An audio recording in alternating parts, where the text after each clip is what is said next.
What up, YouTube?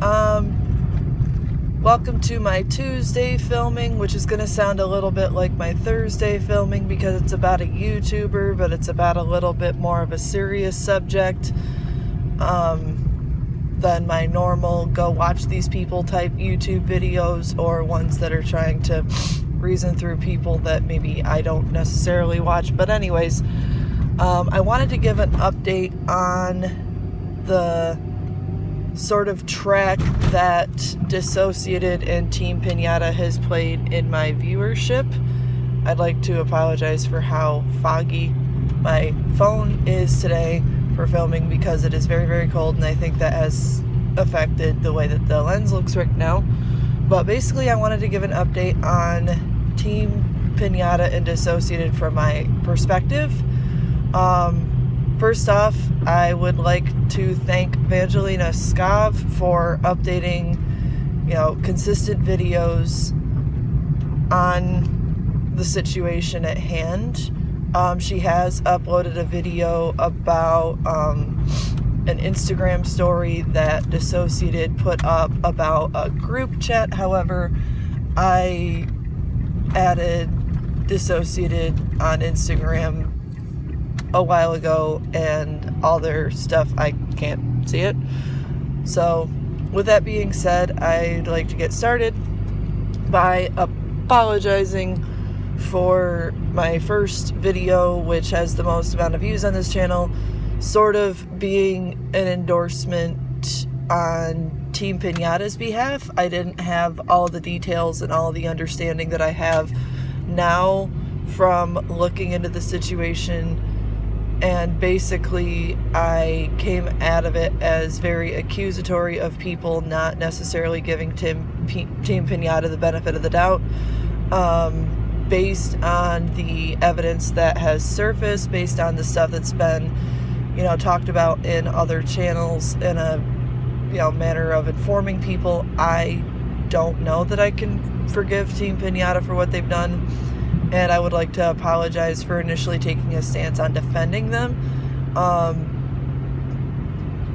Drawing, writing, creating child porn is one thing, but do not hide it. Just don't. Not for someone that you're about to marry. Hide it from them, or not tell them that this is what's going on, because at that level, it's about respect. It's about respect. And if this information came out about somebody that I love and was going to marry, you bet I would not be marrying them. That's just a fact. Given the amount of trauma surrounding this type of thing, we don't know a lot about Nin's trauma, but that's not okay. And on that note, I would like to apologize for previously endorsing Team Piñata in a way that was intended to defend mental health and struggles and things that they had been through, but in a way I don't think this is forgivable. As for Trisha Paytas, I would like to close the door on that whole discussion entirely. I believe that what they said about Disociadid was defamation. I believe that they've gotten enough hate. I believe that everything got way worse after she called out Anthony Padilla. And I believe that she's just gonna keep putting out videos, guys. I don't know what to tell you. Watch her, don't watch her. That's the beauty of the YouTube world, is you get to choose and decide who you do and don't take in content from. So with that being said, I'm done talking about Trisha Paytas in this whole context. I wanted to share my overall thoughts on Disociadid. I'd been watching Disociadid for a long time. In context of the YouTube world, because I didn't always use YouTube for entertainment. This is a relatively new thing for me, but I want to go ahead and say that I've been watching them for about a year now, and I have watched all their posted videos, and I wish them the best in all their mental health, journey and things that they have going on personally. I do miss them. I do miss their uploads. I miss their videos. I miss, Nadia, and I miss all the alters and the videos coming from Disociadid, because it was interesting, and it was very educational, and I looked forward to her uploads. I looked forward to some of her uploads being more fun uploads. I liked hearing from Jade. I liked hearing from Kyle, and I miss just getting to see that side of them. But I do hope that they are healing from what it is that they went through, and I wish them all the best. And on to a deeper question of, does this help mental health? And I think we as a society need to look at mental health as a deeper issue. We need to look at mental health as not debilitating, but something that you can live with, something that you can cope with and deal with, and learn to adapt to your own struggles and minimize those struggles that you experience on a day-to-day basis. You can be responsible for your own triggers. You can go to therapy. You can take care of yourself. If you're on medication and it works for you, then don't forget to take that medication. If you have somebody trusted that you can talk to about these kinds of things, definitely talk to them. And do I think that Disociadid is a good example of all of that? Yes.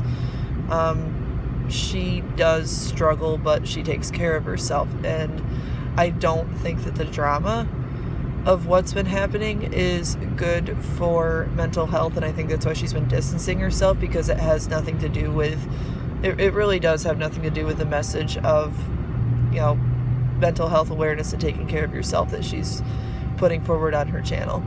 So I think we're all kind of looking forward to the day where we can move on and start over, no matter what that looks like. If Disociadid has to take a permanent break, it is what it is. She does what she needs to do for her mental health. And I think we all need to take a note from that, is if you're in a toxic situation or environment, you need to be able to remove yourself and to heal from that. As for an update on my own mental health, which I'm not going to get into too much in this video, I think that there will be a video updating and giving sort of background information, but I know that I've been experiencing a lot of anxiety lately with COVID-19, and I feel like anxiety is a term that gets thrown around. I have actual anxiety and depressive disorders. I used to have medication for them, but I stopped taking them a long time ago because it made me feel like a zombie. I've been in therapy before.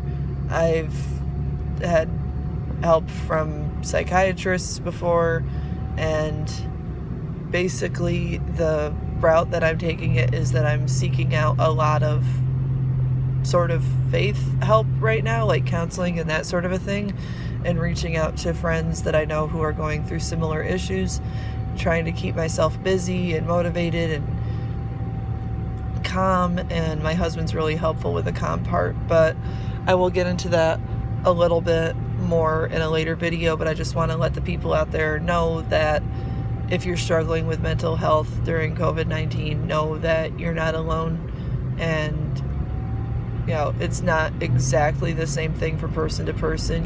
No one can truly understand exactly what it is that you're going through, but you will get through it, and just gotta keep hope somehow. And to wrap this up, I think it's very important that you know your stance and what it is that you believe in. You cannot allow social media to affect your core values and your beliefs. And I think it's important that you know in your heart and in your mind what is non-negotiable and what is, something that you know in your heart, in yourself, that you don't prescribe to. And I think I lost myself a little bit on the very first video, and I'm gonna work on maintaining a stance of what I believe in and not what I don't put further research into first. So with that being said, guys, thank you for tuning in. It is a little bit longer video, but I did kind of want to go over these bullet points and sort of just not put this whole thing to rest, but kind of wrap it up. I'll be giving updates that are significant as they come in. Again, go watch Vangelina Skov. She's great as far as keeping updated videos coming on the situation. And I will see you guys on Thursday for a more lighthearted video. Bye, everyone.